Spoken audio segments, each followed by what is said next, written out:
I think more people are going to come out. I think more people are going to start defending. I think more people are going to push back. I think there's going to be more resistance. Now, listening to some people, they think all of this is going to be over very quickly. Speaking to others, they think it might take 20 years. Whatever the case is, we need to make our world ungovernable if there is a government that we don't like. We've got to make sure that no one can govern it. We have to make sure that no one obeys. We have to make sure that no one complies. We have to make sure that we are prepared to take the hit, whatever that hit is. Now, it's all very well sitting here and telling people, you know, you've got to take the hit, and you not being someone that is prepared to take the hit yourself. And often I do think, you know, should I say stuff like this? Because, you know, if I say to people, you've got to take the hit, but I'm not prepared to take it myself, you know, I'm a hypocrite. But I'd like to think that I would be able to take the hit. And I meditate on it, trying to prepare myself to be able to take the hit. And I meditate a lot on death. I think that if you can realize that death might actually be noble if you die for the right reasons, perhaps that will mitigate a lot of fear.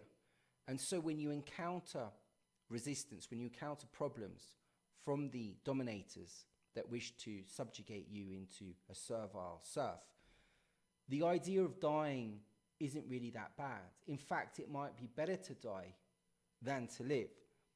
Because if you put up a fight and you die nobly, it might be very much better than living out a very tortured life, whatever it is that they have planned and for however long this is going to go on for.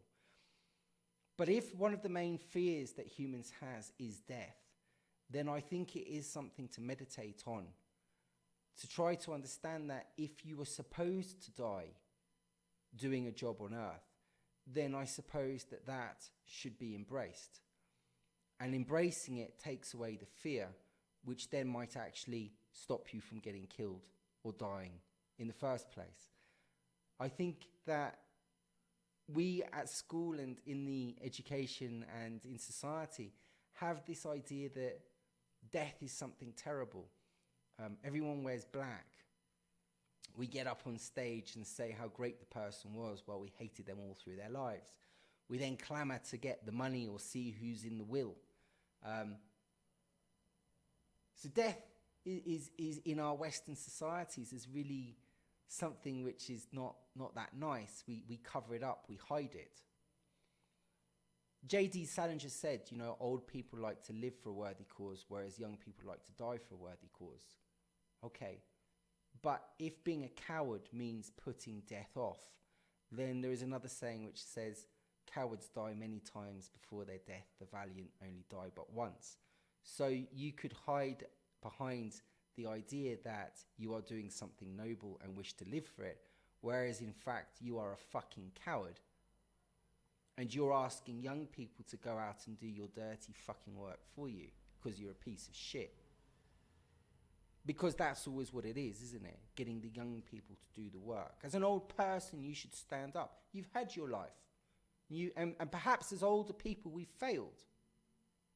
Perhaps we should have done more. Well, here's the chance to do more. Here's the chance to stand up. Here's the chance to go and do something. And if you die doing it, it's noble. But if you just sit at home in front of your fire and wait it out to see what the other people are going to do for you, then perhaps you're nothing more than a coward. And perhaps you're already dead. Perhaps we don't need you in society anymore.